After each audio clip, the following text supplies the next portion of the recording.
Hello, Cascade kids. All this month, we're learning about creativity. Do you remember what it is? It's imagining what you could do because you are made in the image of God. Last week, we learned about God's amazing creation, about all the things He created in this world and how out of nothing, God made everything. We also learned that each of us, are made in His image. This morning's lesson comes to us from the book of Ephesians, chapter 2, verse 10. Let's read that together, okay? We are God's creation. He created us to belong to Christ Jesus. Now we can do good works. Long ago, God prepared these works for us to do. So God created us in His image, and He created us to belong to Jesus. And then He also created us so that we can do good works, and He prepared those works for us to do a long time ago. That's what that verse means. Well, we belong to Jesus, and we know when we belong to Jesus, we have a job to do. When we follow Jesus, we're supposed to help others and shine His light to them and tell others about Him. And sometimes that takes creativity. And there's all different kinds of creativity, right? It's not just art and music. Of course it's art. Like, look at my creative box right here. Maybe you're really good at art and you have some amazing skills with paintbrush. Well, you're going to gravitate towards these watercolors, right? Maybe you're good at building things and connecting things together. And you might be drawn to these blocks. Maybe you think right now you just like Legos, but maybe you're really good at creating and building things. But what about this math worksheet? How is that a creative thing? Well, it can take creativity to solve math problems because there's more than one way to solve them. That's why parents struggle so much to help kids with their math homework, because we learned it a different way when we were little. There's new ways to approach different things, and it's a creative skill to figure out how to use it. So all of these things in this box represent different kinds of creativity. Why do you think God made us creative? I mean, we know God's creative and He made us in His image, so we're creative too, but why do you think He did that? Was it for fun?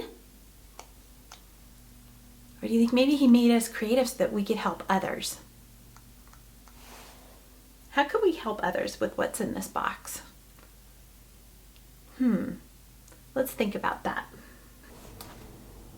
I know we could play a game, okay? I have asked a volunteer to help me out, and we're going to go through a couple scenarios and see what things in this box are going to be helpful to help somebody else. Okay, here we go. This first picture is of a parent. It's Mr. Schmidt. Mr. Schmidt has had a really long day at the office. He's tired. He looks a little discouraged to me too. Well, what could we use in this box to help him out? How about these watercolors? Who doesn't like a handmade card? I mean, even if you're not sure that you're an artist, I bet you could make something really pretty. And you know what? Boys and girls, if your parents are tired and discouraged, it would mean a lot to them if you created a card just for them. It really would. That would be showing others God's love.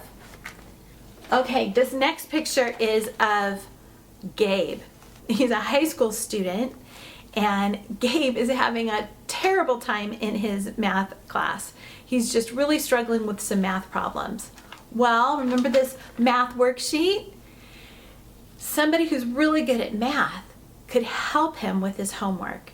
Boys and girls, you're not going to be able to do high school math, but if math is one of the things that you're kind of good at, you can use that to help somebody else. Maybe your brother or sister, little brother and sister, need help with their math. Maybe mom needs help sometimes because she's trying to add things in her head while she's doing 20 other things. And she might say, "What's 9 plus 9?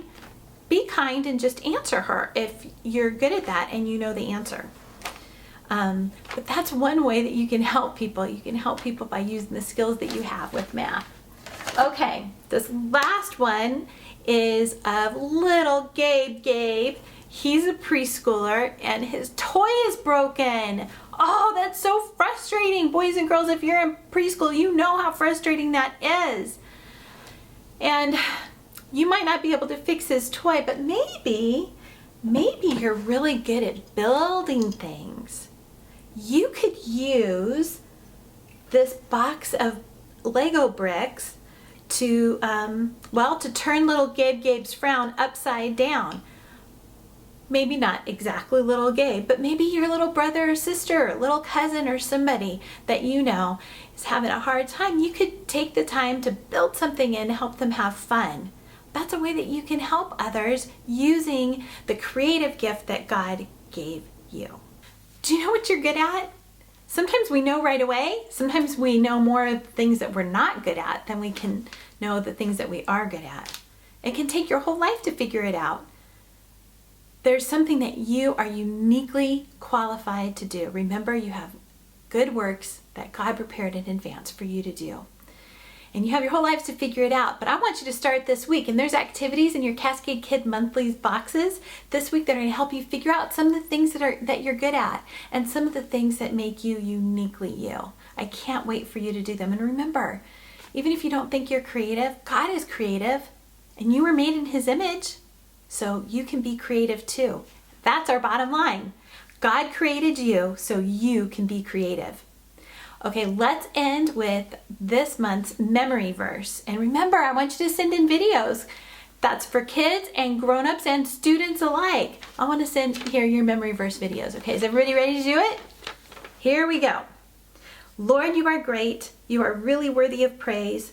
No one can completely understand how great you are. Psalm 145:3.